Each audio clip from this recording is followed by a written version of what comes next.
The charity dinner glowed with wealth and privilege. String lights casting shadows over tables where million-dollar conversations happened between champagne toasts. Isaiah Cole stood at the edge barefoot and invisible, watching the wheelchair-bound billionaire crack jokes about his broken body while boasting about the millions he'd spent chasing a cure. When Richard Halvorsen spotted the poor black boy in the shadows and offered him $1 million as a joke. "Fix me if you can, kid," he had no idea he'd just challenged someone who carried 3 generations of forgotten healing knowledge in his hands.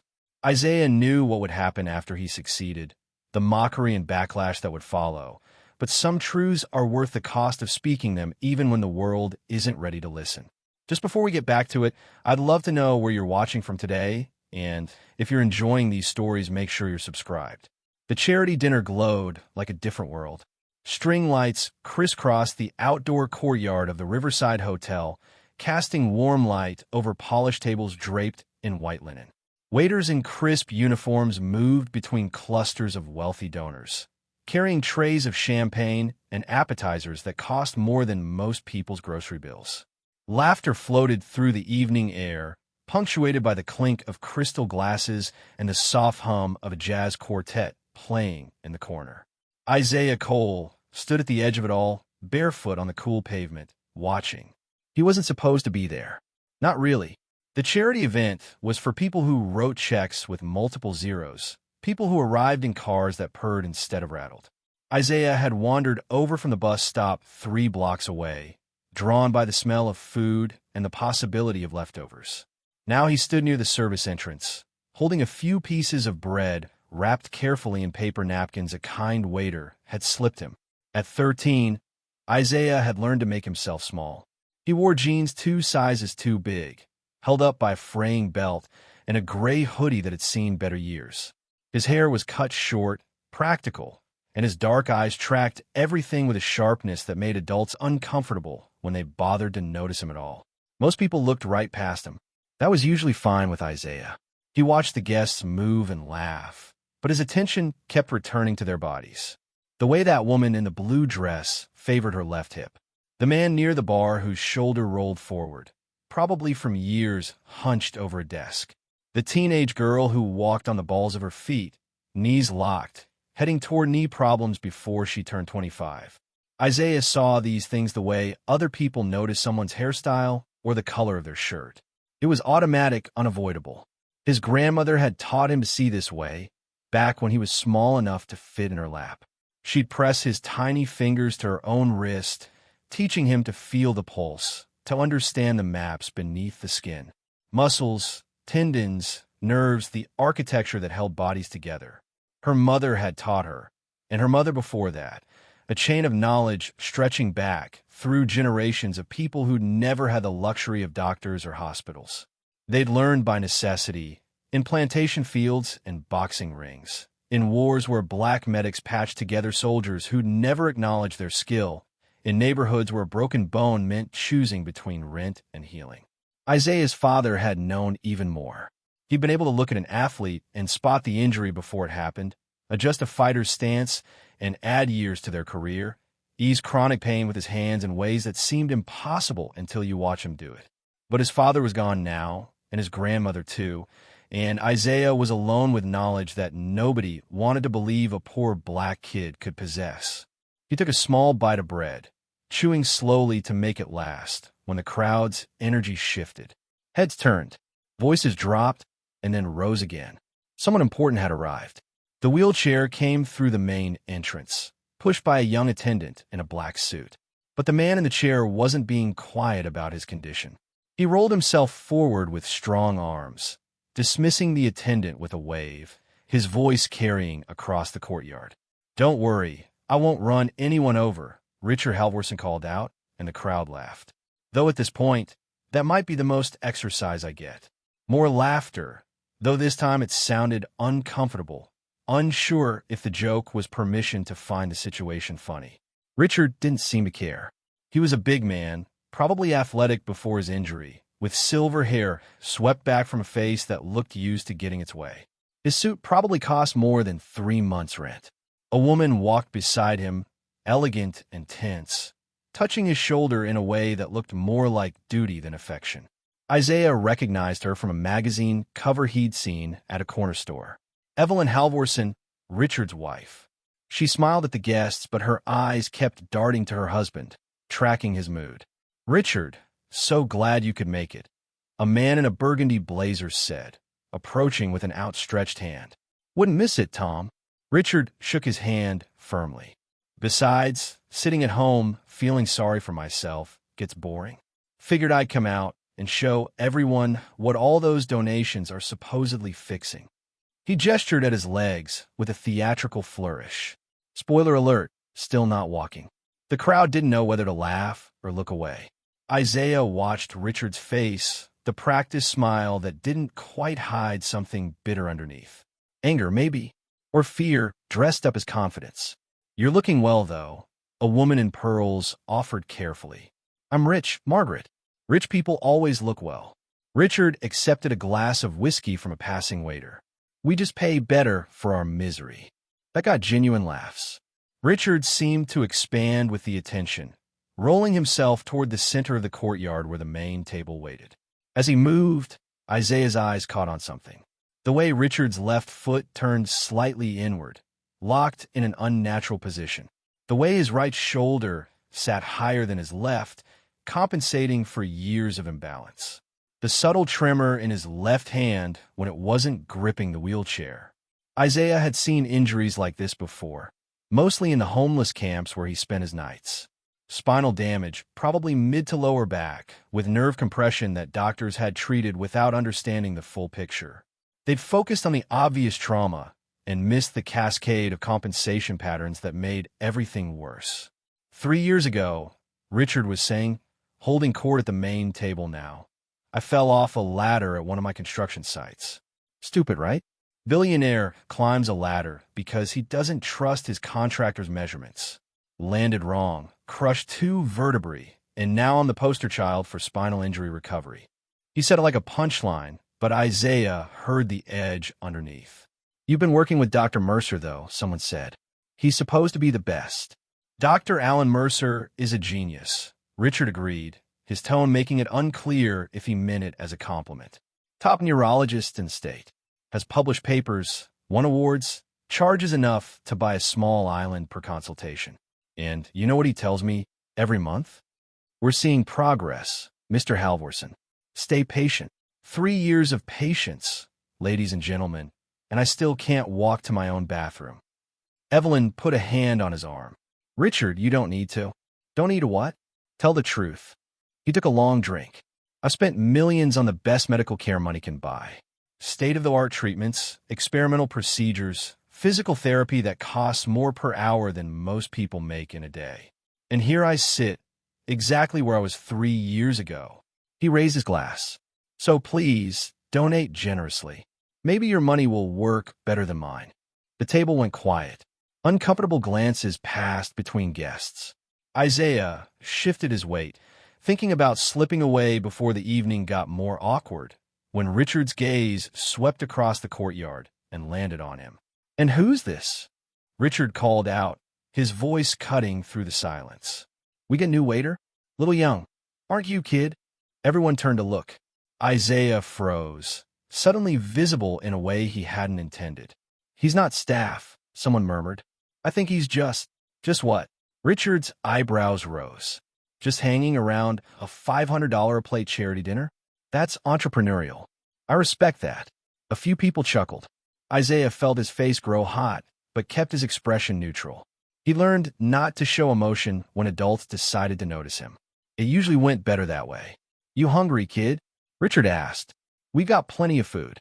Come here, grab a plate." It was phrased as generosity, but Isaiah heard the performance in it.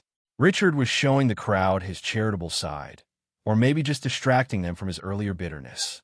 Either way, Isaiah knew better than to refuse.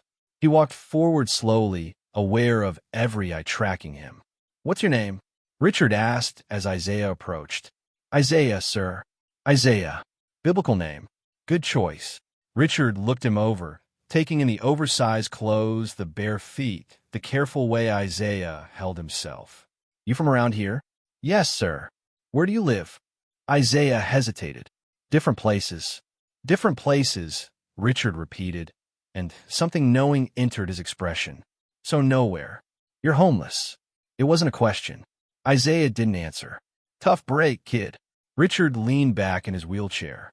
How old are you? 13. 13 and on the streets. Where are your parents? Gone. The word hung in the air. Evelyn shifted uncomfortably. A few guests suddenly found their drinks very interesting. Richard studied Isaiah for a long moment, and Isaiah met his gaze steadily. That's when Isaiah saw it clearly, the full picture of Richard's injury. The way his spine curved slightly to the right to protect the damaged area. The way his breathing was shallow, compensating for restricted diaphragm movement.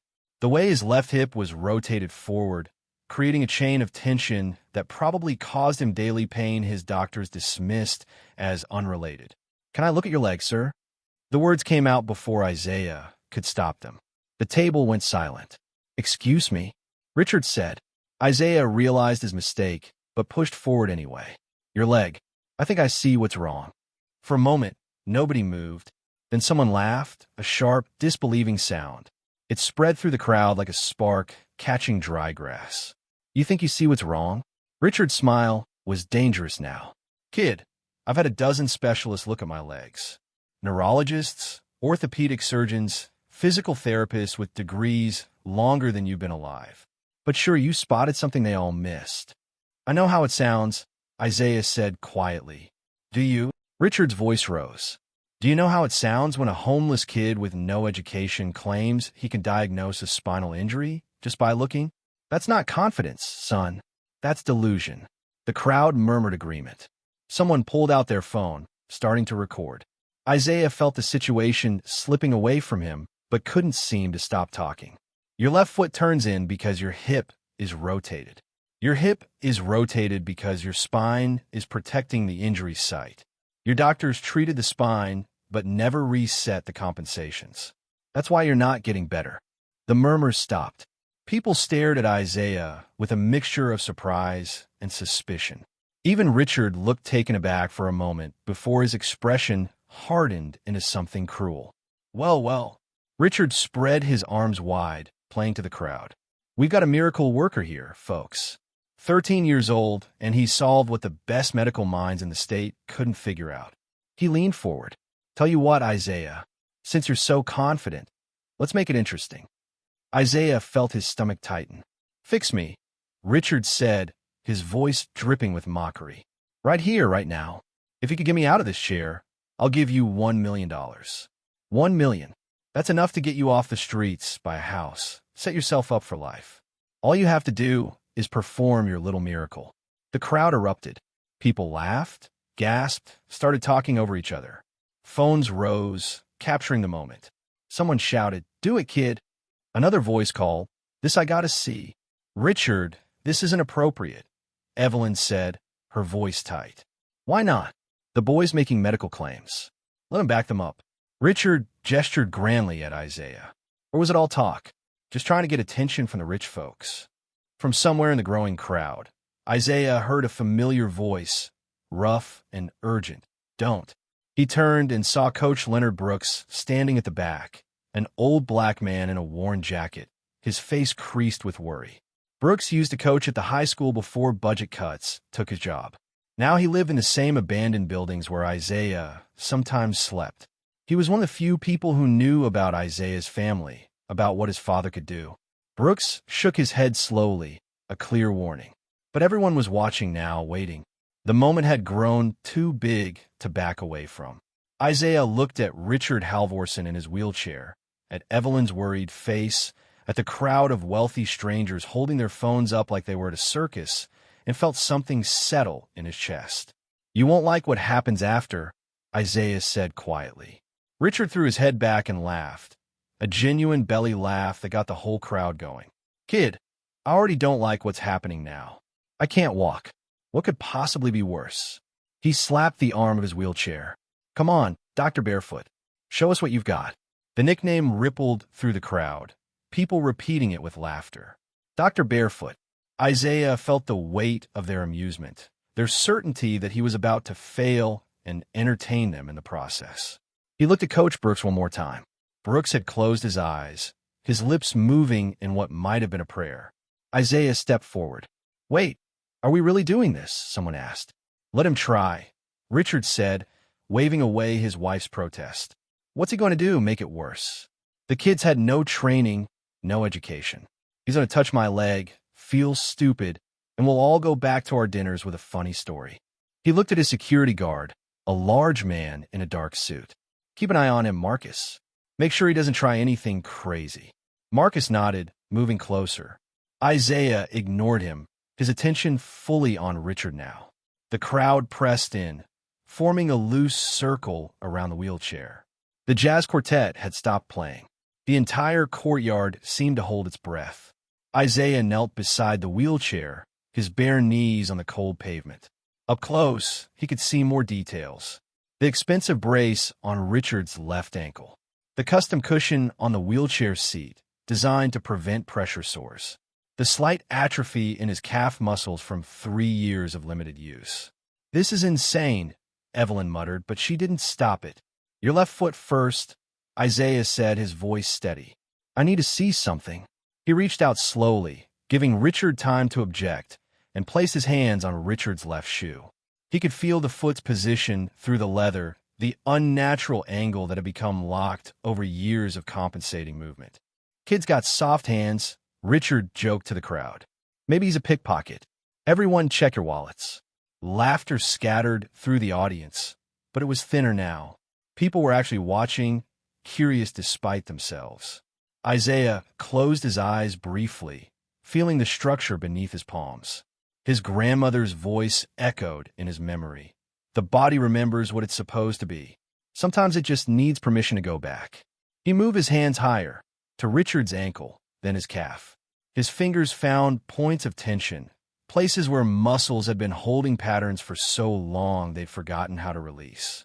He pressed gently on the outside of Richard's knee, feeling for the rotation in the hip socket. "What are you doing?" Richard asked, and for the first time, his mocking tone had faded. He sounded genuinely curious. "Your fibularis longus is locked short," Isaiah said, the medical terms coming easily. "It's pulling your foot into inversion. But that's not the cause, it's a compensation. The real issue is your left iliacus and psoas. They've been in protective spasm since your injury, and they've rotated your entire pelvis forward on the left side.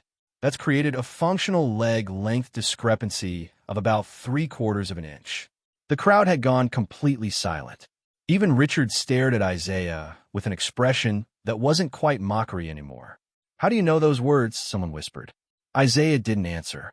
He was feeling for the primary point now, the place where everything had locked up. His fingers found it at the junction of Richard's hip and lower abdomen, a spot where the psoas muscle attached to the spine. He could feel the tension there, years of it, wound tight as a spring. "I need you to breathe," Isaiah said. "Deep breath in. Kid, I don't think. Just breathe." Richard took a breath, still watching Isaiah with that strange new attention. On the exhale, Isaiah pressed firmly into the psoas attachment point, his other hand stabilizing Richard's hip. He felt the muscle resist, then resist harder, then suddenly. He twisted, sharp and fast, using the release he'd felt to guide Richard's pelvis back toward neutral. Richard screamed. It wasn't a scream of pain exactly, more shock and surprise. His whole body jerked in the wheelchair.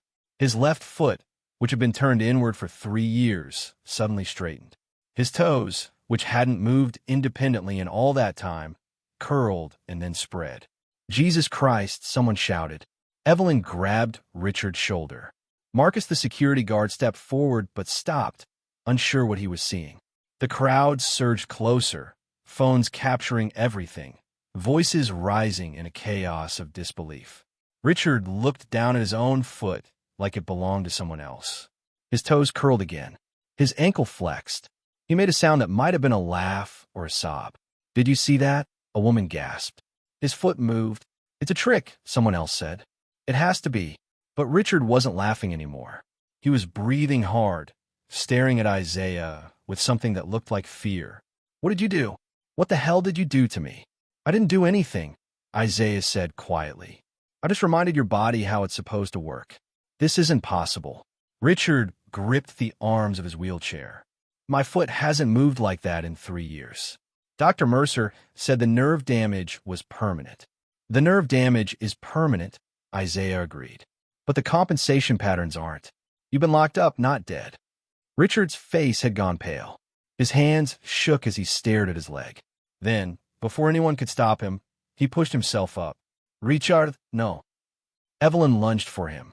But Richard was already rising from the wheelchair, his arms taking most of his weight, but his legs were attempting to support him. His left leg, the one Isaiah had worked on, held firm for a moment. His right leg buckled immediately, still locked in its own patterns, and Richard collapsed back into the chair.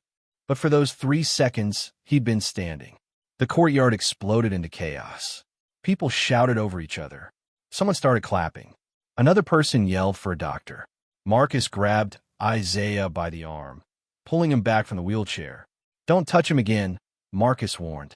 He assaulted Mr. Halvorsen, someone called out. Did everyone see that? He assaulted him. Are you kidding? You just helped him, another voice argued. 2 more security guards appeared, moving toward Isaiah with purpose. Coach Brooks pushed through the crowd, tried to reach him, but the crush of people made it impossible. Call the police, Evelyn said, her voice high and scared. Someone call the police right now. For what? Richard stared at his wife, then at his own leg, which was still making small movements he hadn't been able to make in years. Evelyn, my foot is moving. You could have been hurt.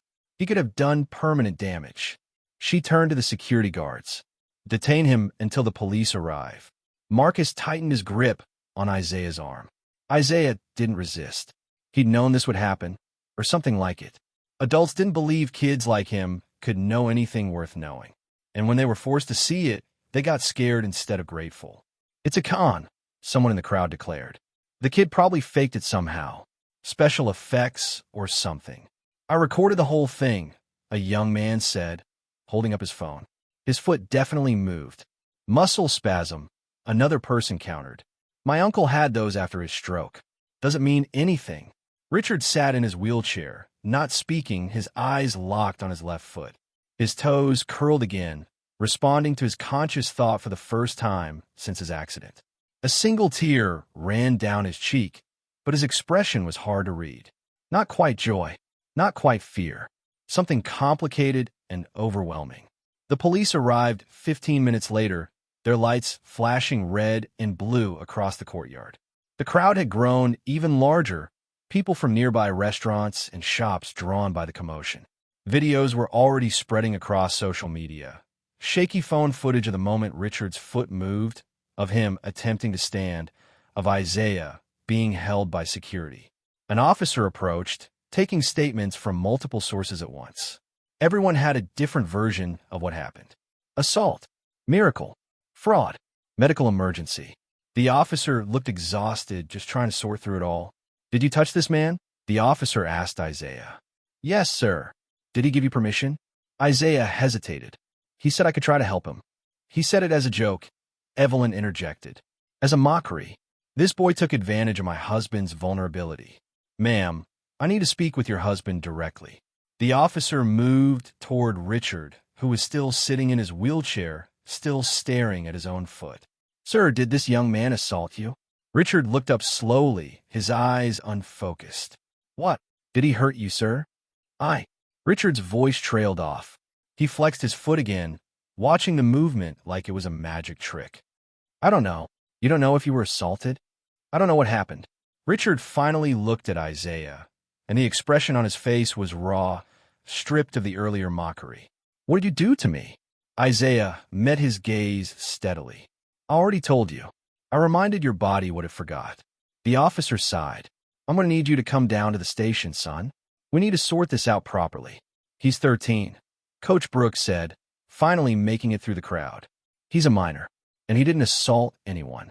That man challenged him publicly, and he responded. And you are? Leonard Brooks. I've known this boy for 2 years. He wouldn't hurt anyone. That's what they all say, someone in the crowd muttered. The officer pulled out handcuffs and the crowd's energy shifted again. Some people protested, others approved. Isaiah let himself be led to the police car, his face calm even as his heart pounded. He'd seen the inside of police cars before. This wasn't new. What was new was the way Richard Halvorsen watched him go, his hand resting on his own knee, his fingers drumming an unconscious rhythm on skin that should have been numb.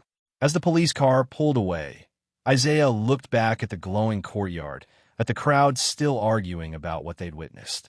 The string lights seemed dimmer now, or maybe that was just the distance.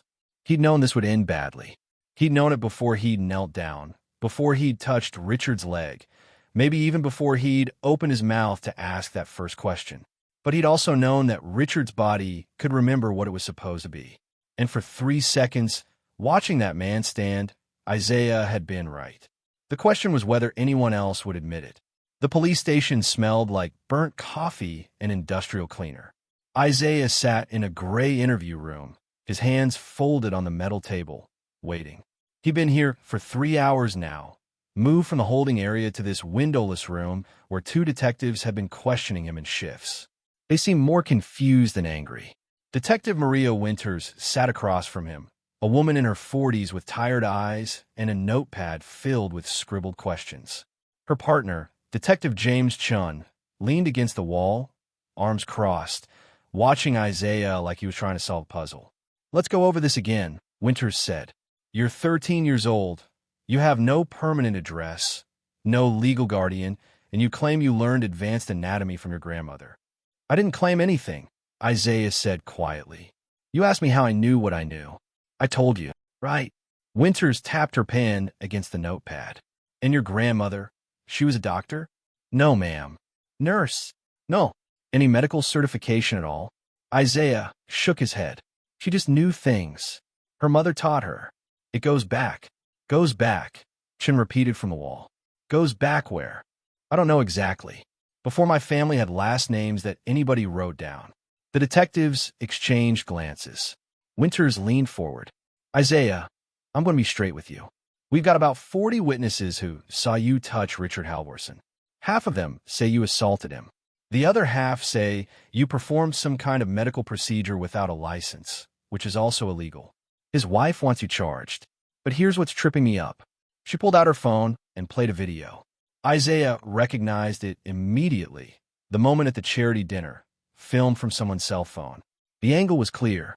You could see Isaiah's hands on Richard's leg, see the precise moment of adjustment, see Richard's foot straighten, see him stand for those 3 seconds. "That's not fake," Winters said. "We had 2 paramedics look at this footage. They can't explain it, but they confirmed his foot position changed. Significantly." She paused. "So either you got incredibly lucky, or you actually know what you're doing." "I know what I'm doing." "Then explain it to me. In detail. Because right now, you're looking at charges for practicing medicine without a license, and that's if we're being generous." Isaiah took a breath. His injury happened 3 years ago. Spinal compression at L4 and L5. The initial trauma caused his psoas and iliacus muscles to go into protective spasm. That's normal.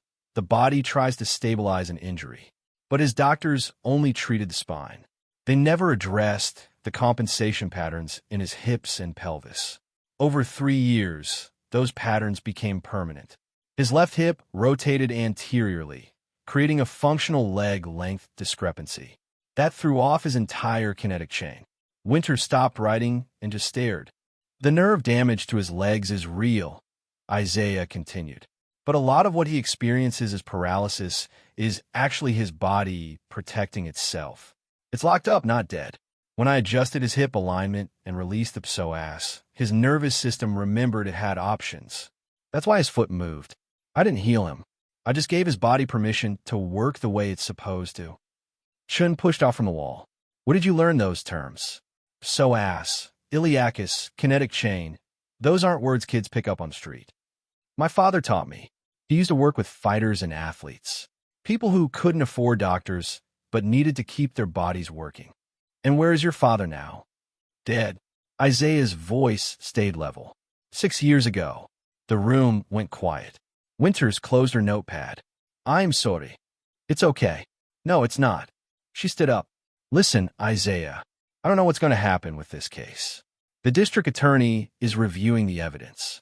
Mr. Halvorsen hasn't officially pressed charges yet, but his lawyers are making noise. In the meantime, we're releasing you to temporary social services custody. I don't need social services. You're 13 and homeless. You don't get a choice. She softened slightly. There's someone here who vouched for you. Says he knows your background. The door opened and Coach Brooks walked in, looking older than Isaiah remembered. His face was drawn, worried lines deep around his eyes. You got 10 minutes, Winters said, leaving them alone. Brooks sat down heavily in the chair Winters had vacated. For a long moment, he just looked at Isaiah, shaking his head slowly. I told you not to, Brooks finally said. I know. I warned you what would happen. I know. Then why'd you do it, Isaiah? Why'd you put yourself out there like that? Isaiah thought about it. Because I could help. Because he needed it. Because I'm tired of knowing things and having to pretend I don't. Brooks sighed long and deep. Your father said the same thing. Right before they destroyed him. Tell me what happened to him. You never told me the whole story. Brooks was quiet for a moment, his hands clasped on the table. When he spoke, his voice was heavy with old pain. Your father, Marcus Cole, was the best physical trainer I ever saw. Not just good, extraordinary. He could watch an athlete move and diagnose problems before they became injuries. He could adjust a runner's gait and shave seconds off their time. He saved careers. But he was black, he was poor, and he didn't have the right pieces of paper. So they stopped him. Worse, they made an example of him. Brooks's jaw tightened. He was working with a college track team, unofficial consulting. One of the athletes improved so much, broke records, got scouted for the Olympics. The official team doctor, some white guy with all the credentials, claimed your father was giving illegal performance enhancements. Steroids, they said. Didn't matter that every test came back clean. They investigated him, smeared his name, threatened him with criminal charges. Isaiah felt something cold settle in his stomach. What happened? He disappeared. Stopped taking clients, stopped working. Your grandmother said he died of a heart attack, but I always wondered. Man's spirit can only take so much breaking. Brooks met Isaiah's eyes. That's why I told you not to touch that millionaire. Because they'll do the same thing to you. They already are. As if on cue, a commotion erupted in the hallway outside. Raised voices, the sound of expensive shoes on linoleum. The door burst open and a man in a three-piece suit strode in, followed by Detective Winters looking annoyed. I said he gets 10 minutes, Winters protested. And I said my client has rights. The suited man placed a briefcase on the table and looked at Isaiah with the expression of someone examining a bug. I'm Robert Finch, attorney for Richard Halvorsen. You must be the child who assaulted my client. He didn't assault anyone, Brooks said, standing up. That's for the courts to decide. Finch pulled papers from his briefcase. I'm here to deliver a cease and desist order. Isaiah Cole is hereby forbidden from approaching Mr. Halvorsen, contacting him in any way, or making any public statements about the alleged incident. Alleged? Brooks's voice rose. There's 40 videos of what happened. Videos of an assault, yes. Finch's smile was thin. My client was vulnerable, in a wheelchair, and this child took advantage of that vulnerability to perform an unauthorized and dangerous physical manipulation. Mr. Halvorsen is currently under medical observation for potential neurological damage caused by this incident. Isaiah felt the words like a punch. I didn't cause damage. I helped him. Did you? Or did you trigger a temporary muscle spasm that Mr. Halvorsen and his medical team have been trying to reverse ever since? Finch's eyes were cold. Dr. Alan Mercer, one of the country's leading neurologists, has examined Mr. Halvorsen. His professional opinion is that you may have caused serious harm to my client's recovery. That's a lie, Isaiah said quietly. Que foule sont. Defamation can be added to your growing list of problems. Finch handed the papers to Winters. Deliver these, and understand that if this child comes anywhere near my client, we will pursue the fullest extent of criminal and civil penalties. He left as quickly as he'd arrived. Winters looked at the papers, then at Isaiah, her expression troubled. I didn't hurt him, Isaiah said. His foot moved. He stood up. I know what I saw on that video, Winters said. But I'm a cop, not a doctor. And right now, the doctors are saying something different. Over the next 3 days, the story exploded across local news and social media. But the narrative had shifted. What had started as a debate about a possible miracle became a story about a troubled child endangering a disabled man. Isaiah watched it unfold from the temporary group home where social services had placed him. The other kids there left him alone, sensing something different about him. He spent his time on the communal computer, reading article after article, watching his life get rewritten by people who'd never met him. Street Kid claims miracle healing powers, read one headline. Homeless boy assaults wheelchair-bound millionaire, said another. The worst was a local news interview with Dr. Mercer. The doctor sat in a pristine office, his credentials displayed on the wall behind him, speaking with the calm authority of someone used to being believed. What we witnessed was unfortunately not uncommon, Mercer explained to the interviewer. Individuals, especially young people, sometimes develop delusional beliefs about having special abilities. This child clearly has some knowledge of anatomical terms, perhaps picked up from the internet or overheard conversations. But his actions were dangerous and could have caused permanent damage to Mr. Halvorsen's delicate neural pathways. But witnesses say they saw Mr. Halvorsen's foot move, the interviewer pressed. Muscle spasms, Mercer said smoothly. Mr. Halvorsen has been experiencing increased involuntary muscle activity since this incident. It's a concerning development that we're monitoring closely.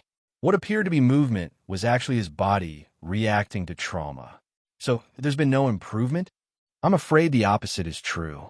Mr. Halvorsen has reported increased pain and reduced sensation in his extremities. This incident may have set his recovery back significantly. Mercer's expression was grave, which is why it's so important that untrained individuals, no matter how well-meaning, never attempt to provide medical care. The consequences can be devastating. Isaiah turned off the computer. His hands were shaking. He knew what he'd felt beneath his fingers, knew what he'd accomplished. Richard Halvorsen's body had responded because Isaiah had done it right, not wrong. But how could he prove it against someone like Dr. Mercer? That night, Isaiah slipped out of the group home. It wasn't difficult. The staff was overworked and the locks were basic. He made his way back to the network of abandoned buildings where he usually slept, needing the familiarity after days of institutional spaces. Coach Brooks was there, sitting on an old crate in the main room of the shell of what used to be a warehouse.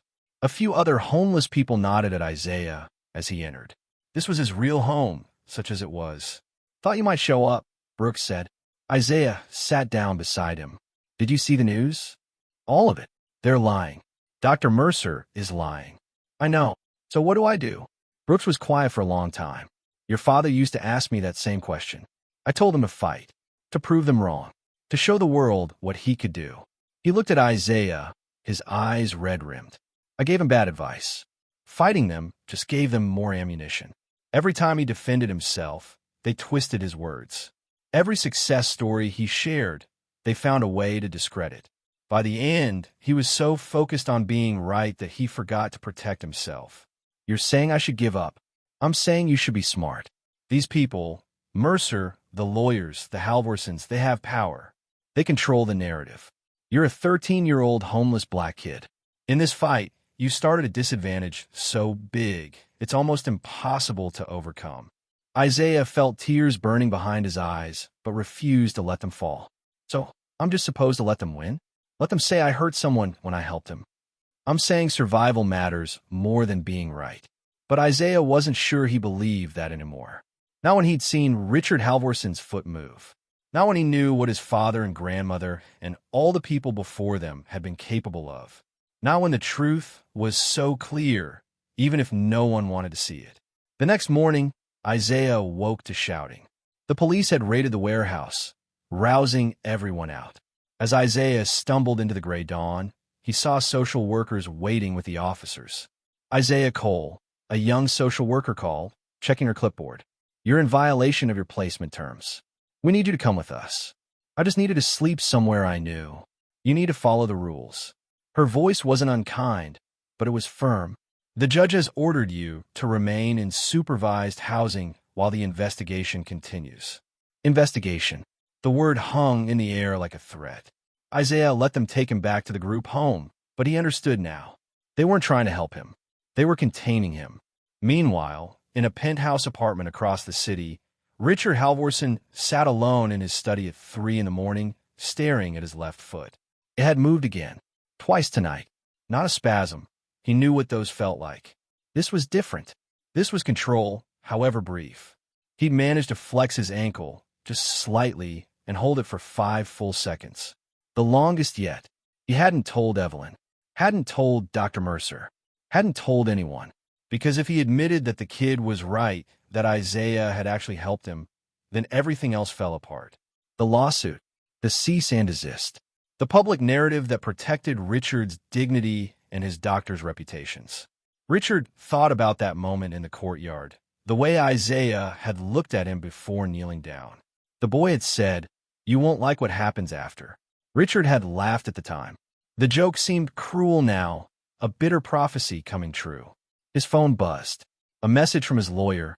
"Finch, press is asking for statement. Maintain position. Boy was dangerous. Mercer is monitoring your decline. Any contradiction undermines our case." Our case. As if Richard had asked for any of this. He stood up from his wheelchair, something he'd been practicing in private, and managed to take 2 shaking steps before his right leg buckled. Still not enough. But it was progress. Undeniable progress that he couldn't acknowledge without destroying the narrative that was currently protecting him from embarrassment. The cost of pride, Richard thought. The cost of being wrong in public. Across town, in a cramped apartment, investigative journalist Mara Finch sat at her laptop, reviewing footage from the charity dinner for the 20th time. She'd been at the event covering what she thought would be a boring piece about wealth inequality, but she'd captured the entire incident with Isaiah and Richard Halvorsen. Something didn't add up. She'd interviewed Dr. Mercer for her initial piece, and his certainty about the boy causing harm had seemed too smooth, too prepared, like a script he'd rehearsed. Now, reviewing the medical literature on spinal injuries and compensation patterns, she was starting to understand why. If Isaiah was right, if Mercer and the other specialists had been treating Richard's injury without addressing the underlying mechanical issues, then the entire medical establishment had been failing one of their most high-profile patients for 3 years. That kind of failure didn't just embarrass doctors. It threatened reputations, hospital positions, research funding, and legal liability. Mara pulled up Isaiah's background. No father listed on recent records. Mother deceased. Grandmother deceased. No permanent address. The system had swallowed this kid whole, and now powerful people were working to make sure he stayed swallowed. She opened a new document and started typing. This wasn't the story she'd planned to write, but it was the one that mattered. If Isaiah was telling the truth, and her instincts, honed by 10 years of investigative journalism, suggested he was, then a lot of powerful people had a lot of reasons to shut him up. The question was whether anyone would listen to his side before it was too late. 2 weeks after the incident, Isaiah received word that Richard Halvorsen wanted to see him. Privately. The message came through Detective Winters, who seemed as surprised by the request as Isaiah was. His lawyers are furious, Winters explained, driving Isaiah to the meeting location. Apparently, Mr. Halvorsen insisted. Said he'd dropped the protective order for this one conversation, supervised by me. They met in a private room at a medical facility, neutral ground. Richard sat in his wheelchair, though Isaiah noticed he looked different, more upright, less strained. His left foot rested flat on the footrest instead of turned inward. Evelyn was there too, standing behind her husband like a sentinel, her face tight with barely concealed anger. Detective Winters positioned herself by the door. 10 minutes, Winters said, and I'm here the whole time. Richard nodded. For a long moment, he just looked at Isaiah. When he finally spoke, his voice was quieter than at the charity dinner, stripped to the performance. I need to understand what you did. Isaiah glanced at Evelyn, then at Winters, unsure how much he was allowed to say. Richard caught the look. Speak freely. This conversation is off the record. I gave my word. You've been moving more, Isaiah said carefully. Haven't you? Richard's jaw tightened. Yes. Richard, you don't have to admit. Evelyn started, but Richard raised a hand. I do have to admit it. To him, at least. He looked back at Isaiah. Every day since that night, I've had more control. Not much. Not enough to matter publicly, but enough to know that something changed. Dr. Mercer says it's coincidence. That my body was already improving and your intervention was just badly timed. Do you believe that? No. The word came out flat, honest. I don't. I felt what happened. I felt something unlock. And I need to know if you can do it again. Evelyn stepped forward. Absolutely not. We're here so you can have closure, Richard, not to let this child experiment on you again. He's not experimenting, Richard said, his eyes still on Isaiah. Are you? Isaiah shook his head. I know what I'm doing, but I can't do it halfway. If you want real improvement, it requires work, daily work. And it means admitting your doctors have been treating you wrong for 3 years. That's slander, Evelyn snapped. No, Richard said slowly. It's the truth, isn't it? He leaned forward. I've spent millions on Dr. Mercer. State-of-the-art facilities, experimental treatments. And in 3 years, I've made no progress. Zero. Then you, a kid with nothing, touch me for 30 seconds, and I move my foot for the first time since the accident. So either you're the luckiest person alive, or everyone I've been paying is wrong. They're not wrong about everything, Isaiah said carefully. Your nerve damage is real. You'll never be exactly who you were before. But they treated your spine and ignored everything else. Your whole body compensated for the injury. Those compensations became the real prison. I didn't heal your nerves. I just unlocked the compensation patterns so your nerves could work with what they still have. Richard closed his eyes. Can you do it again? Can you finish what you started? Richard, if you do this, we lose everything, Evelyn said, her voice rising. The lawsuit, the narrative, our credibility. People will think you lied. I did lie. Richard opened his eyes. I've been lying for 2 weeks. To everyone, including myself. He looked at his wife, and something sad crossed his face. I've spent 3 years being angry at a body that failed me. Maybe it's time to be angry at the people who told me I couldn't get better. Evelyn's face went pale. You're choosing this child over Dr. Mercer? Over our lawyers? Over me? I'm choosing to walk again, Evelyn. If that's possible. He turned back to Isaiah. But you said something at the dinner. You said I wouldn't like what happens after. What did you mean? Isaiah chose his words carefully. Healing isn't like surgery. It's not something I do to you while you sleep. It means working every day. It means pain. It means admitting when you're scared or frustrated instead of pretending everything's fine. And it means changing not just your body, but how you think about it. And if I'm not willing to do that, then you stay exactly where you are. The room was silent. Detective Winters shifted by the door, clearly uncomfortable with the intimacy of the conversation. Evelyn looked like she might cry or scream. Isaiah couldn't tell which. Finally, Richard spoke. I have conditions. Okay. This happens privately. No câmeras, no witnesses, no publicity. I need to know if it really works before I blow up my entire life defending you publicly. That's fair. If it doesn't work, if nothing improves, you disappear. You don't speak to the press. You don't defend yourself. You take whatever the courts give you. Deal. Isaiah considered. It was an impossible bargain, really. Richard was asking him to gamble everything on a process that required the millionaire's commitment, not just Isaiah's skill. If Richard didn't do the work, Isaiah would take the fall. But it was the only chance he'd get. Deal, Isaiah said. But I have one condition too. Richard's eyebrows rose. You're in no position to negotiate. I'm if you want my help. Isaiah met his eyes steadily. When it works, not if, when you tell the truth. All of it. You don't protect Dr. Mercer's reputation. You don't pretend your doctors were right. You tell people what happened. That a poor black kid knew something they didn't. That could ruin careers. They're already trying to ruin mine. The silence stretched between them, waited with everything unsaid. Finally, Richard extended his hand. His grip was stronger than Isaiah expected, the hand of someone who'd been secretly doing exercises, rebuilding strength. Deal, Richard said. But understand something, Isaiah. If you're wrong, if this doesn't work, it won't just be your reputation that suffers. It'll confirm everything they're saying about you.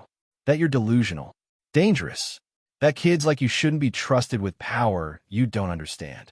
Understand power better than you think, Isaiah said quietly. I've watched powerful people ignore the truth my whole life. I'm used to it. Something flickered in Richard's expression. Guilt maybe, or recognition. Evelyn made a disgusted sound and walked out, her heels clicking sharply against the floor. Detective Winters watched her go, then looked at Richard. Mr. Halvorsen, are you sure about this? No, Richard admitted, but I'm sure about what staying the same means. And I don't think I can live with that anymore. As Detective Winters drove Isaiah back to the group home, he stared out the window at the city passing by. Somewhere out there, Dr. Mercer was protecting his reputation. Richard's lawyers were planning their next move. Evelyn was probably calling everyone she knew, trying to contain the damage. And Isaiah was gambling his future on the chance that truth mattered more than power. He thought about his father, destroyed by people who refused to see what he could do. He thought about his grandmother, teaching him in secret because the world wasn't ready to learn from people like them. He thought about all the knowledge buried under prejudice and pride, all the healing that never happened because the wrong people knew how to do it. Richard Halvorsen had said Isaiah wouldn't like what happened after. He'd been right about that. But what Richard didn't understand yet was that Isaiah had already decided some things were worth fighting for, even when you knew you'd probably lose. Truth was one of them. The memory of his father was another. And the possibility, however small, that one day people like him wouldn't have to hide what they knew just to survive. That was worth risking everything, even if everything was all he had. The first real session happened 3 days later in the basement gym of Richard's estate, a space designed for his rehabilitation but rarely used. Isaiah arrived before dawn, smuggled in through a service entrance by Marcus, the same security guard who detained him at the charity dinner. The irony wasn't lost on either of them. Richard was already there, sitting in his wheelchair near the exercise mats, dressed in athletic clothes that looked expensive and barely worn. The room smelled like disinfectant and unused equipment. Early morning light filtered through high windows, casting long shadows across the polished floor. "You're early," Richard said. "So are you." "Couldn't sleep." Richard wheeled himself closer. "Had too much time to think about what I'm risking." Isaiah set down the small bag he brought, borrowed from the group home. It contained nothing medical, just a notebook where he'd sketched diagrams of the human body, learned from his grandmother's teachings. "Are you ready to work?" "I don't know. Am I?" "That's not a question I can answer." Isaiah knelt on the mat, eye level with Richard now. "The deal was you do the work. Not that you try, not that you think about it. That you actually do it. Every day, even when it hurts. Especially when it hurts." Richard's jaw tightened. "I've done physical therapy for 3 years. I know about pain." "No, you know about exercises." "That's different." Isaiah moved closer. "Your therapist treated your body like a machine with broken parts. Replace this, strengthen that, work around the damage. But your body isn't broken. It's afraid.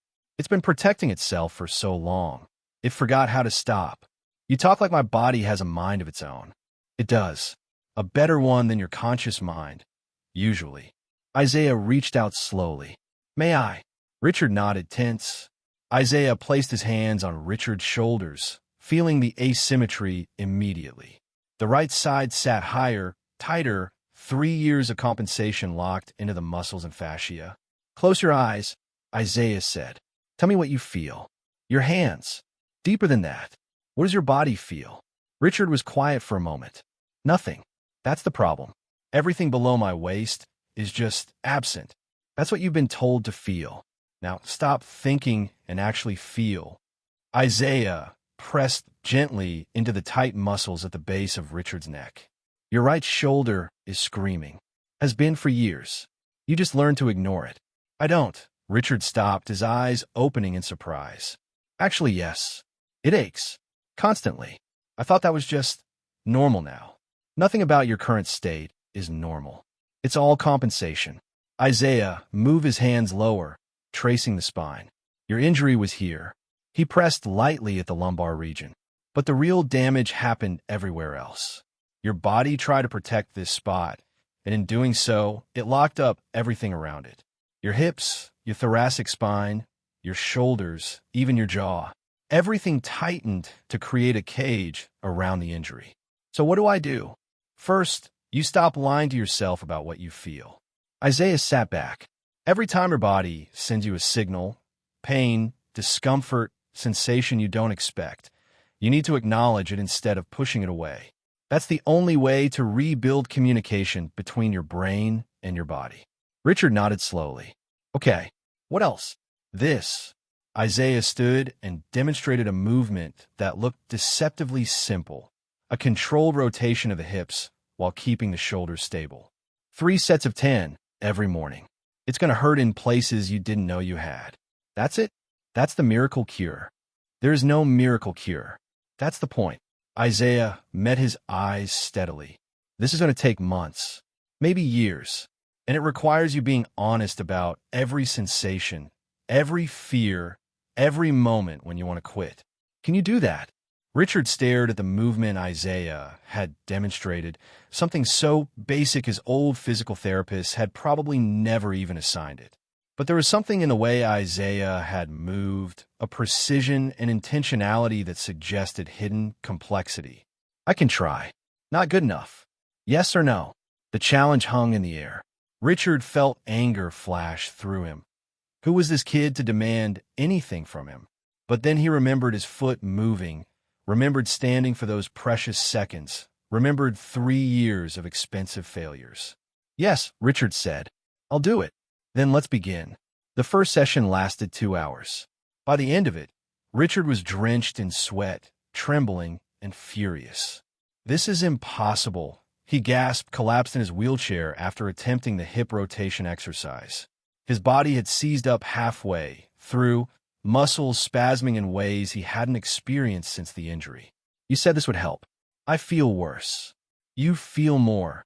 Isaiah corrected, not even breathing hard. That's different than worse. The hell it is. Everything hurts. My back, my hips, my legs, places I couldn't even feel before are screaming now. Good. That means they're waking up. This is exactly what Dr. Mercer warned me about. Richard's voice rose.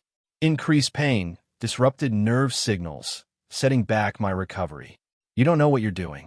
You're a kid playing doctor with someone's life. Isaiah didn't react to the outburst. He'd expected it. You hire Dr. Mercer to make you comfortable while staying the same. You hire me to change. Change hurts. If you wanted comfort, you should have stayed in your air-conditioned living room. Don't patronize me. I'm not. I'm being honest. Something your other doctors won't do because you pay them too much. Isaiah started packing his notebook.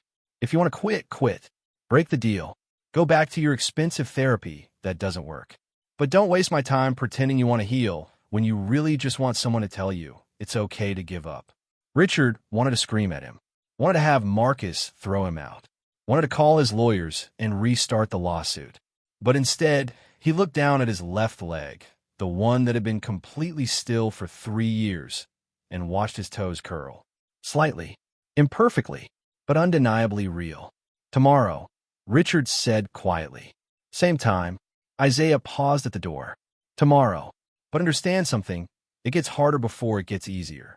And if you quit when it's hard, you prove everyone who doubted you right, including yourself. He left before Richard could respond. That afternoon, while Richard lay on a heating pad trying to calm his screaming muscles, Isaiah returned to the group home to find 2 police cars parked outside. His stomach dropped. Detective Winters stood in the common room with the facility director, both looking grim. When Isaiah entered, Winters gestured for him to follow her outside. We need to talk, she said. They sat in her unmarked car, the windows down to let in the cool afternoon breeze. Winters pulled out a tablet and showed Isaiah a series of photos. Security camera footage from Richard's estate, timestamped from that morning. Someone leaked these, Winters said. They're all over social media now. You and Mr. Halvorsen, alone, in what looks like a private medical session. Isaiah felt his chest tighten. I know what you were doing. The question is who's watching you do it. She swiped to another image, this one showing Isaiah's hands on Richard's shoulders. Mr. Halvorsen's lawyers are furious. They're calling this a violation of the cease and desist, claiming you manipulated him into private meetings. He asked me to come. He wanted my help. I believe you. But belief doesn't matter in court. Winters put the tablet away. There's more. Dr. Mercer gave another interview this morning. He's claiming that Mr. Halvorsen's reported increased pain and mobility issues are direct results of your interventions. He's recommending criminal charges for reckless endangerment and practicing medicine without a license. Of course he is. Isaiah stared out the window. Because if I'm right, his entire career is built on failure. Maybe, but he's got credentials, expert witnesses, and hospital backing. You've got nothing. She paused. No, that's not true. You got me wondering if the experts might be wrong. But that's not enough. Isaiah turned to look at her. What are you saying? I'm saying be careful. Someone at that estate is documenting everything you do. Those cameras weren't hidden, they were obvious. Which means someone wanted you to see them or didn't care if you did. Either way, you're being set up. By who? If I had to guess, Mrs. Halvorsen. She's got the most to lose if her husband suddenly gets better thanks to a homeless kid instead of expensive doctors. Status, credibility, the narrative she's built about being the devoted wife of a disabled man. All of it crumbles if you succeed. Isaiah hadn't thought about it that way. He'd been so focused on the healing, on proving his knowledge meant something, that he hadn't considered how many people needed him to fail. What do I do? Winters was quiet for a moment. Honestly, walk away. Take the loss. Disappear before they build a case you can't fight. I can't do that. Can't or won't. Both. Isaiah met her eyes. My father walked away. He let them destroy his reputation without fighting back because people told him it was safer. He died broken. I'm not doing that. Your father was an adult. You're 13. There's a difference. Not in how much they'll hurt me for knowing things I'm not supposed to know. Winters sighed, long and heavy. Then at least be smart about it. No more private sessions without witnesses you trust. Document everything. And for God's sake, stop assuming Richard Halvorsen is on your side just because you can help him. Rich people protect themselves first. Always. That night, Isaiah couldn't sleep. He lay in his assigned bunk at the group home, staring at the ceiling, thinking about cameras and leaks and the web of people working to trap him. His father's face kept appearing in his mind, the way he'd looked near the end, defeated, silent, disappearing into himself. Around midnight, Isaiah's phone buzzed. A text from an unknown number. Meet me. We need to talk. MB. Mara Finch, the journalist. Isaiah had seen her articles starting to shift tone, asking harder questions about Dr. Mercer's treatment history, about the medical establishment's handling of Richard's case. She'd requested an interview twice. Isaiah had ignored both requests. He texted back, why? The response came immediately, because I found your father's files. All of them, including what they did to destroy him. Isaiah was out of bed and dressed in minutes. They met at an all-night diner on the edge of downtown, the kind of place where nobody asked questions if you nursed a coffee for hours. Mara sat in a corner booth, a laptop and several folders spread across the table. She was younger than Isaiah expected, maybe mid-30s, with tired eyes and ink-stained fingers. You came, she said as Isaiah slid into the booth. You said you found files about my father. I did. Mara pushed a folder across the table.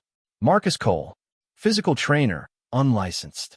Worked with college athletes, local fighters, people rehabbing from injuries. By all accounts, he was extraordinary. Athletes he trained had fewer injuries, faster recovery times, longer careers. Then he helped a runner named David Phillips. Isaiah opened the folder. Inside were newspaper clippings, medical records, legal documents. His father's name appeared throughout, but the tone shifted dramatically over the course of 6 months. From innovative trainer to suspected performance enhancer to dangerous unlicensed practitioner. David Phillips broke 3 state records, Mara continued. Got scouted for Olympic trials. The team's official physician, Dr. Harrison Chun, couldn't explain the improvement. So instead of admitting your father might know something he didn't, Chun started a whisper campaign. Steroids, illegal supplements, dangerous practices. No evidence, but it didn't matter. The athletic commission investigated your father, found nothing illegal, but the damage was done. I know this part, Isaiah said quietly. He lost all his clients. No one would work with him, because Dr. Chun made sure of it. But here's what you don't know. Mara pulled up a document on her laptop. I found Chin's private correspondence. Emails to other doctors, medical board members, hospital administrators. He wasn't just protecting his ego. He was protecting his system. Your father's methods, addressing compensation patterns, treating bodies holistically instead of symptomatically, threatened the entire physical therapy and sports medicine industry. If a black man with no credentials could get better results than licensed professionals, what did that say about the gatekeeping? Isaiah felt something cold and hard settle in his chest. They destroyed him to protect themselves. Yes, and they're doing it again. To you. Mara turned the laptop so Isaiah could see the screen. Articles, social media posts, medical blogs, all attacking Isaiah's credibility, his knowledge, his right to even suggest he understood anything about healing. Dr. Mercer's name appeared repeatedly, always as the voice of authority and reason. Dr. Alan Mercer was one of the doctors who signed off on your father's investigation, Mara said. He's been part of this protective system for decades. And now you've threatened him twice. Once by succeeding where he failed, and again by exposing that failure publicly. So what do? You let me tell your story. The real one. Your father's story, your knowledge, what actually happened at that charity dinner. Mara leaned forward. I've been investigating Dr. Mercer for 3 weeks. I found patterns. Other practitioners he's helped discredit. Patients whose improvement stalled under his care. Suppressed research about alternative approaches to spinal injury. He's not just protecting his reputation with you. He's protecting a career built on gatekeeping and maintaining the status quo. Isaiah wanted to trust her, but trusting people had rarely worked out well for him. Why do you care? Because I'm tired of watching powerful people bury the truth. Mara's voice was fierce, and because your father deserved better. So do you. Before Isaiah could respond, his phone buzzed. A text from Richard's number. Emergency session. Come now. Isaiah showed Mara the message. She frowned. Be careful. This could be a setup, or he could actually need help, which is exactly what they're counting on. But Isaiah was already standing. Whatever trap might be waiting, he couldn't ignore the possibility that Richard genuinely needed him. That was the curse of caring about healing. You couldn't turn it off just because it was dangerous. He arrived at Richard's estate 40 minutes later. The house was dark except for lights in the basement gym. Marcus wasn't at the door. No one stopped Isaiah as he made his way through the silent house and downstairs. Richard was on the floor, not in his wheelchair, trying to push himself up. Sweat soaked through his shirt. His face was twisted in pain and frustration. What happened? Isaiah rushed over. I was practicing. The exercises you showed me. Something locked up. Richard's voice was strained. My right hip. Can't move it. Can't even get back in the chair. Isaiah knelt beside him, hands already assessing. Richard's right hip was indeed locked, muscles in severe spasm. The kind of protective response that happened when someone pushed too hard, too fast. You overdid it. I was trying to progress faster. Thought if I pushed through the pain. That's exactly what you shouldn't do. Isaiah worked carefully, finding the trigger points that might release the spasm. Your body locks up when it's scared. Pushing harder just makes it more scared. So I'm supposed to go slower? Be weaker. You're supposed to listen. Isaiah pressed firmly into the hip flexor, feeling for the release. Strength isn't about force. It's about communication. Your body is trying to tell you something, and you're ignoring it. Richard hissed in pain as Isaiah worked deeper. I don't have time for slow. Every day I wait, Mercer gets louder. My lawyers get pushier. Evelyn gets more suspicious. I need results I can point to. Why? Who are you trying to prove yourself to? Everyone. Myself. You. Richard's voice cracked. 3 years, Isaiah. 3 years of being helpless. Of having people do everything for me. Of being looked at with pity or disgust. If I could just walk again, really walk, none of that would matter anymore. Isaiah paused, understanding hitting him. You think walking will fix how people see you? Won't it? No, because the problem isn't your legs. It's that you believed everyone who said you were broken. Isaiah sat back. Your body can relearn.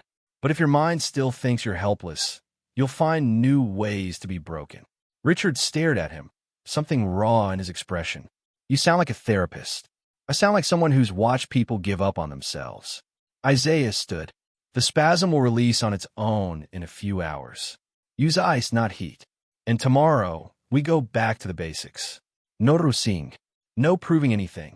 Just work. Isaiah. What? Richard struggled for words. Thank you. For coming. For not giving up on me, even though I'm making this harder than it needs to be. Isaiah looked at the millionaire sprawled on his expensive gym floor, vulnerable in a way cameras would never capture. That's what healing looks like. Messy and hard, and nothing like the story people want to tell about it. He left Richard there, knowing the cameras had caught everything, knowing it would be used against him somehow, but also knowing that healing wasn't about optics or protection. It was about showing up, even when showing up was dangerous. The lawsuit landed 3 days later. Isaiah was called into the group home director's office and handed papers by a process server who looked apologetic.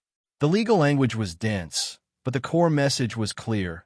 Richard and Evelyn Halvorsen were suing Isaiah Cole for negligent infliction of emotional distress, unauthorized medical treatment, and fraud. They were seeking damages in excess of $2 million. They're saying you caused psychological harm through false promises, the group home director explained, looking pale, and that your continued contact with Mr. Halvorsen violates multiple court orders. But he asked me to come. Isaiah protested. He texted me. There's no text in evidence. And Mr. Halvorsen's statement says you showed up uninvited and manipulated him during a moment of vulnerability. Isaiah felt the floor drop out from under him. Richard had lied. Completely, thoroughly lied. That same day, the media exploded with a new interview. Richard Halvorsen, sitting in his wheelchair in his lavish living room, speaking to a sympathetic reporter about being victimized by a disturbed child who'd exploited his desperation. I wanted to believe, Richard said on camera, his voice heavy with manufactured regret. I was vulnerable, in pain, and this young man seemed so confident. But the truth is, he's made everything worse. My doctors are trying to undo the damage, but I may never recover what I've lost. Beside him, Evelyn nodded, dabbing at her eyes. We just want to warn other families. Don't let desperation make you vulnerable to people who claim they have answers the medical establishment doesn't recognize. There are reasons those people aren't recognized. Dr. Mercer appeared in the same news segment, his expression grave. This is unfortunately a pattern we see. Individuals with no training, no accountability, causing real harm to vulnerable patients. Isaiah Cole is not a miracle worker. He's a danger to public health. Isaiah watched the interview on the group home computer, surrounded by other kids who'd gathered to see what all the commotion was about. Someone laughed. Someone else whispered. Isaiah felt their eyes on him, judging, believing what they saw on screen, because why wouldn't they? Richard Halvorsen was rich and respected. Isaiah was nobody. His phone rang. Mara Finch. Did you see it? She asked. Everyone saw it. He's lying. You know that, right? I've been tracking his physical therapy appointments. He canceled 3 of them this week. People don't cancel therapy when they're getting worse. Doesn't matter what's true. Matters what people believe. Then let me publish what I've found. Your father's story, the pattern of Mercer destroying practitioners who threaten him, the evidence that Richard is actually improving. And then what? Isaiah's voice was flat. You publish, they discredit you. Say you're biased. Say you're making it up. I'll still be the homeless black kid who hurt a disabled millionaire. That's the story they want, so that's the story that wins. Isaiah, thank you for trying, but I'm done fighting. He hung up before she could argue. That night, Coach Brooks found Isaiah at the abandoned warehouse, sitting alone in the dark. Brooks lowered himself onto the crate beside Isaiah with a grunt, his breathing labored. Heard about the lawsuit, Brooks said. Isaiah didn't respond. Also heard Richard Halvorsen is a lying coward who's protecting himself by destroying you. That's about right. They sat in silence for a while. Finally, Brooks spoke again, his voice rough. Your father, toward the end, he told me something. Said he regretted fighting, regretted putting himself out there, trying to prove what he could do. Said he should have just helped people quietly and stayed invisible. Sounds like good advice. It was the saddest thing I ever heard him say. Brooks looked at Isaiah. Because he was right. Staying invisible would have kept him safe. But it also would have meant all that knowledge, all that capability dying with him. No one passing it on. No one even knowing it existed. He passed it to me. Look where that got us. He passed it to you because he believes some truths are worth the cost of speaking them. Brooks coughed, a wet sound that made Isaiah look at him with concern. Even if you lose, even if they destroy you, the truth still happened. That counts for something. Does it? I don't know.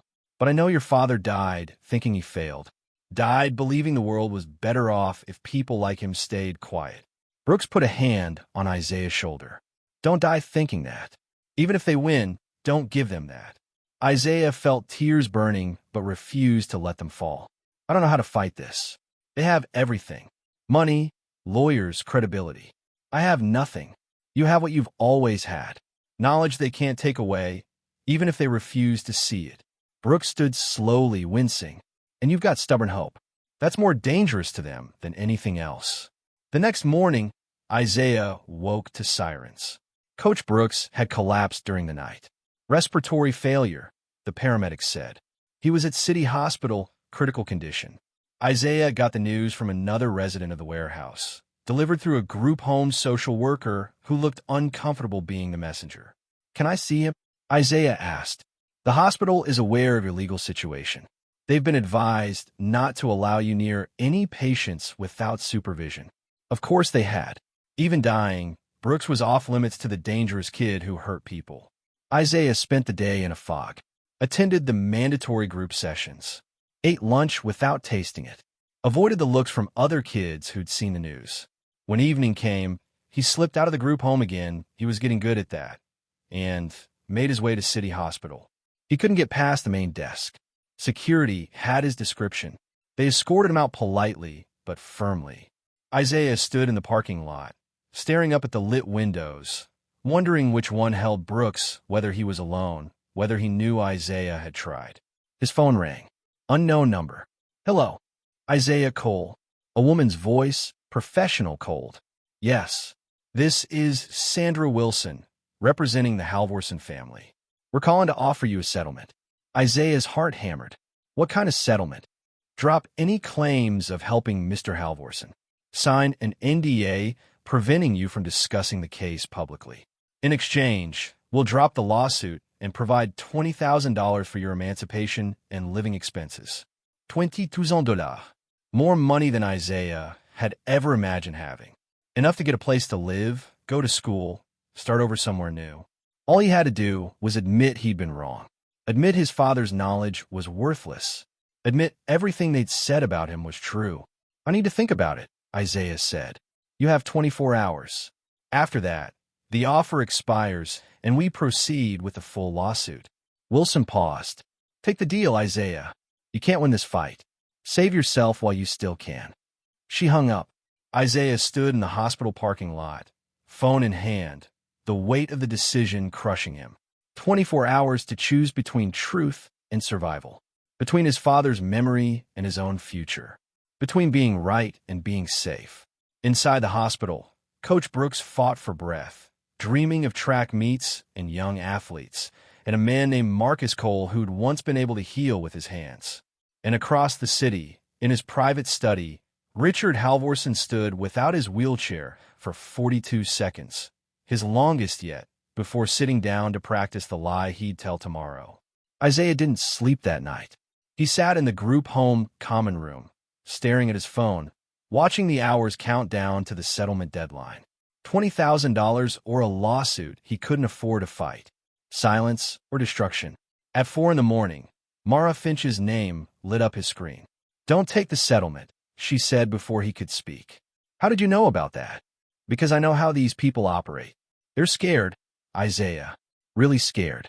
And I can prove why. Her voice was urgent, alive with something electric. I found Dr. Mercer's patient files. The real ones, not the sanitized versions. Richard Halvorsen isn't the first person he's kept dependent. There's a pattern going back 15 years. Patients who should have improved but didn't, all while Mercer collected fees and published papers about their complex cases. Isaiah's throat tightened. How did you get his files? A nurse. Someone who's been watching him bury people's progress for years and finally got tired of it. Mara paused. I'm publishing tomorrow morning. All of it. Your father's case, the pattern of practitioners Mercer's destroyed, the suppressed research, everything. But I need you to go on record. I need you to not take that settlement. If I don't take it, they'll destroy me in court. They'll try. But with what I'm publishing, the whole narrative shifts. This stops being about a troubled kid and becomes about a system protecting itself. Her voice softened.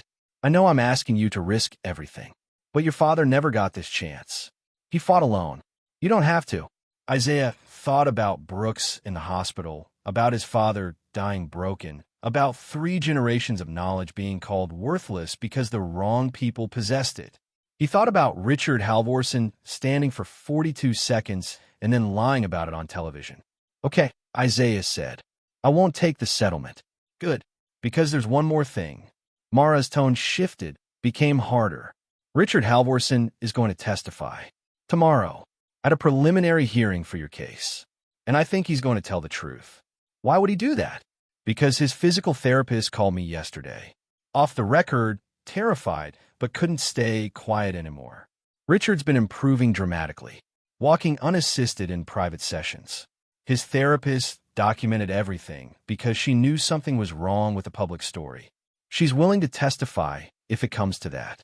Isaiah felt something crack open in his chest. Hope, maybe, or just the possibility that truth could matter after all. The courthouse was smaller than Isaiah expected, less grand. He sat in the gallery beside Mara, wearing clothes borrowed from the group home that didn't quite fit. Across the aisle, Evelyn Halvorsen sat rigid and furious, flanked by lawyers. Dr. Mercer occupied a row behind them, his expression serene and confident. The judge, a black woman in her 60s named Angela Morrison, reviewed the preliminary motions with barely concealed skepticism. She'd read Mara's article, published just 2 hours earlier. Everyone had. This is highly irregular, Richard's lead attorney was saying. The publication of inflammatory and unverified allegations on the morning of a hearing. The allegations are verified, Mara called from the gallery. I have documentation. Ms. Finch, you're not a party to this case, Judge Morrison said, but her tone wasn't hostile. However, given the nature of the claims in your article and their direct bearing on this matter, I'm inclined to hear testimony before ruling on the preliminary motions. She looked at the defense table where Isaiah sat with his court-appointed attorney, an overworked public defender named James Carter. Mr. Carter, does your client wish to testify? He does, Your Honor. Then we'll begin there. Judge Morrison settled back. But first, I have questions for the plaintiff. Mr. Halvorsen approached the witness stand. The courtroom went still. Richard, who'd been sitting quietly in the front row, looked at his lawyers in confusion. One of them leaned in, whispering urgently, but Judge Morrison's voice cut through. Now, Mr. Halvorsen. Richard wheeled himself to the witness stand.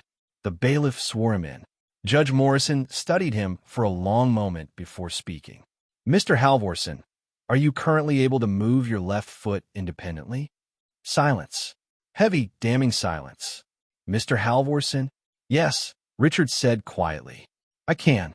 Gasps rippled through the courtroom. Evelyn's face went white. Dr. Mercer leaned forward, his serenity cracking. And when did you regain this ability? The night of the charity dinner. After Isaiah Cole adjusted my hip.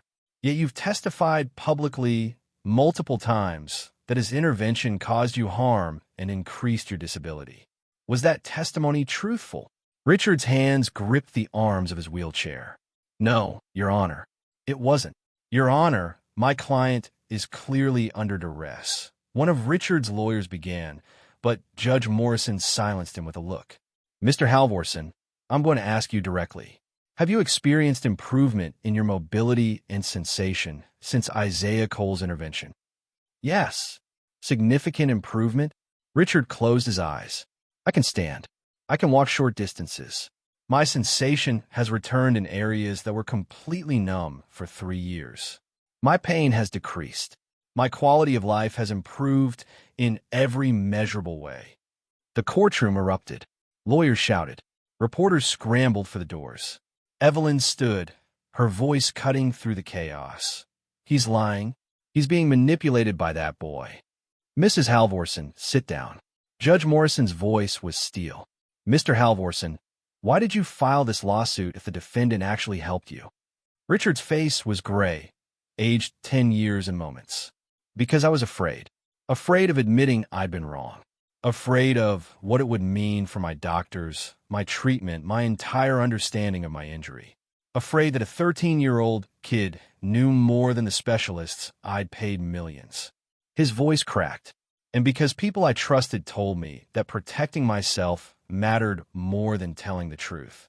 He looked at Evelyn, at Dr. Mercer, at his lawyers. Then, at Isaiah. I'm sorry, Richard said. I offered you $1 million as a joke. You earned it as truth. And I repaid you with lies. Judge Morrison let the silence settle before speaking. Dr. Mercer, you're listed as an expert witness for the plaintiff. Do you wish to testify? Mercer stood slowly, his composure returning. Your Honor, what we're seeing is a vulnerable man experiencing a temporary placebo response and confusing it with actual medical improvement. My clinical assessment. Your clinical assessment has been wrong for 3 years, Judge Morrison interrupted. According to Ms. Finch's article, which cites multiple sources, including Mr. Halvorsen's own physical therapist, you've documented his lack of progress while billing for ongoing treatment. You've dismissed improvement as impossible while collecting fees for managing his hopelessness. Is that accurate? That's a gross mischaracterization. Is it accurate that you were involved in discrediting Marcus Cole 15 years ago? Mercer's face hardened. That was a completely different situation. The man was practicing without a license, like his son allegedly is now. Judge Morrison's gaze was unforgiving. Doctor, it seems to me that you have a pattern of using your credentials to silence people whose knowledge threatens your authority. That's not medicine. That's gatekeeping. With respect, Your Honor, a courtroom is not the place to debate medical standards. You made it the place when you supported a fraudulent lawsuit. Judge Morrison turned to the court reporter. Let the record show that I'm dismissing all charges against Isaiah Cole with prejudice. Furthermore, I'm referring this matter to the State Medical Board for investigation of Dr. Alan Mercer's treatment practices and testimony. The courtroom exploded again. Mercer's face flushed red, then pale. He looked at Evelyn, who was already gathering her things, her expression murderous. As officers moved to restore order, Richard remained in the witness stand, not moving, just sitting with his admission hanging in the air. Mr. Halvorsen, Judge Morrison said more gently, do you require medical attention? No, Your Honor. I require honesty, and maybe some courage. He looked at Isaiah again. If you'll still help me, I'll pay what I promised. Not to make this right. Nothing can do that, but because you earned it. Isaiah stood slowly, every eye in the courtroom fixed on him. For a moment, he was that kid at the charity dinner again, barefoot and invisible. Then he spoke, and his voice was clear. I don't want your money. I never did. He looked at Mara, at the reporters still scrambling to document everything. But I want you to do something. Start a foundation. In my father's name. For people like him who know things the system won't recognize. Fund them. Protect them. Make sure what happened to him, and to me, doesn't happen to the next person. Richard nodded slowly. Marcus Cole Foundation. I'll do it. And one more thing. Anything. Tell Coach Brooks. He's dying thinking this all failed. He needs to know it didn't. The medical board moved quickly. Within a week, Dr. Alan Mercer was suspended pending investigation. Within a month, his license was revoked. The evidence Mara had uncovered suppressed patient improvements, falsified progress reports, a systematic pattern of maintaining dependency to justify ongoing treatment, was damning. Other doctors came forward.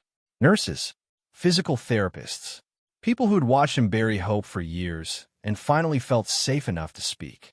The investigation expanded to other practitioners he'd helped discredit, including 3 whose stories paralleled Marcus Cole's almost exactly. Evelyn Halvorsen filed for divorce, citing irreconcilable differences. She moved to Connecticut and never spoke publicly about Isaiah again. Richard resigned from his real estate company, citing health reasons. That part was true. He was finally working on actually getting better instead of pretending to try. 4 months after the hearing, Isaiah stood in Coach Leonard Brooks' hospital room. Brooks was out of critical condition, though his breathing still required assistance. His eyes were clear, though, and when he saw Isaiah, he smiled.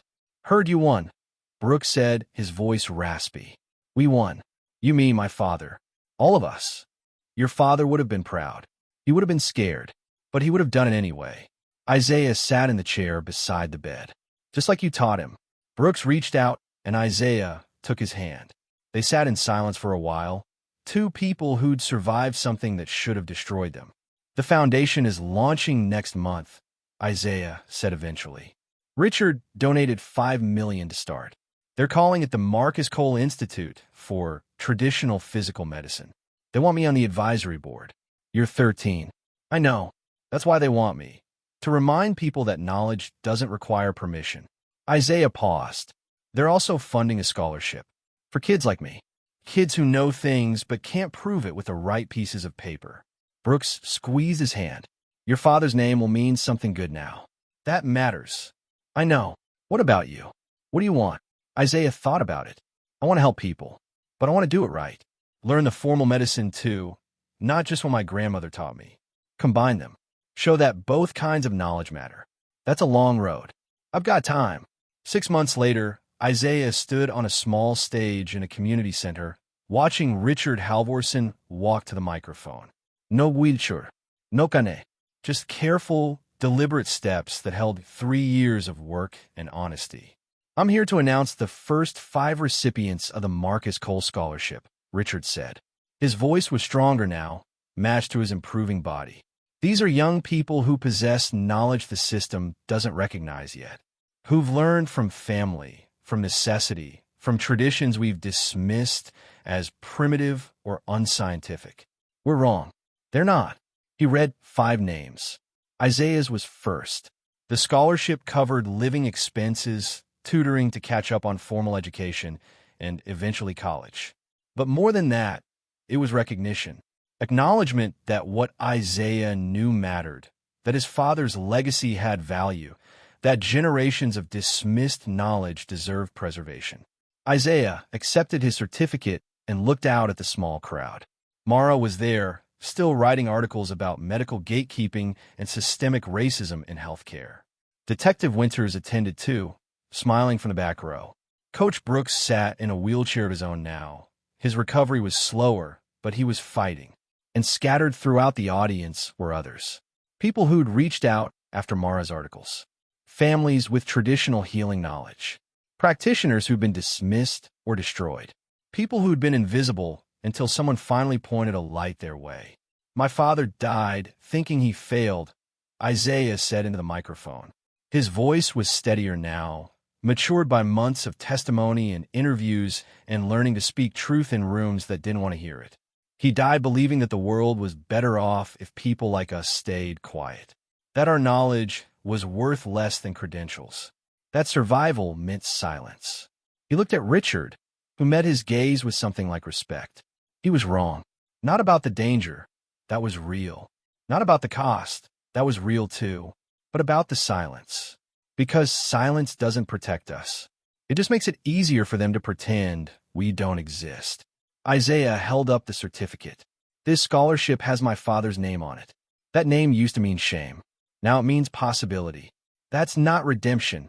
You can't redeem the dead. But it's memory. And memory is its own kind of justice." The applause was genuine, warm. Isaiah stepped off the stage and was immediately surrounded by the other scholarship recipients. A girl from Oklahoma who'd learned herbalism from her Chickasaw grandmother. A boy from New Orleans who understood body mechanics from generations of dancers. Others with knowledge the world needed but didn't know how to value. They talked, shared stories, made plans. For the first time in his life, Isaiah wasn't alone with what he knew. That evening, Isaiah visited his grandmother's grave for the first time since the hearing. He'd avoided it before, unable to face her memory while everything was falling apart. Now he knelt in the grass, the scholarship certificate in his hand. "I didn't stay quiet," he told the headstone. "I know that was the rule. Protect yourself, stay invisible, survive. But I couldn't do it. Dad couldn't do it either. Maybe that's what you really taught us. Not just the healing, but the belief that healing matters enough to risk everything." The city spread out below the cemetery, lights beginning to glow in the gathering dusk. Somewhere out there, Richard Halvorsen was practicing the exercises Isaiah had taught him. Somewhere, the Marcus Cole Institute was processing applications from people the medical system had dismissed. Somewhere, Coach Brooks was telling stories about a man who could heal with his hands and a boy who'd inherited the gift. Isaiah stood, touching the headstone once more. "I'm going to learn the formal medicine too. Get the credentials. Not because what you taught me wasn't enough, but because the world needs both. Someone has to show them they're not opposites. That knowledge from university and knowledge from family are both real, both valuable, both necessary." He walked back down the hill as darkness settled over the city. Tomorrow he'd start his tutoring sessions, begin catching up on years of missed education. Next month, the Marcus Cole Institute would open its doors. Next year, maybe he'd start high school. The road was long, but Isaiah had learned something his father never got the chance to understand. You didn't have to choose between truth and survival anymore. Not if you refused to fight alone. Not if you built something bigger than yourself. Not if you remembered that the miracle wasn't in the healing. It was in finally being heard.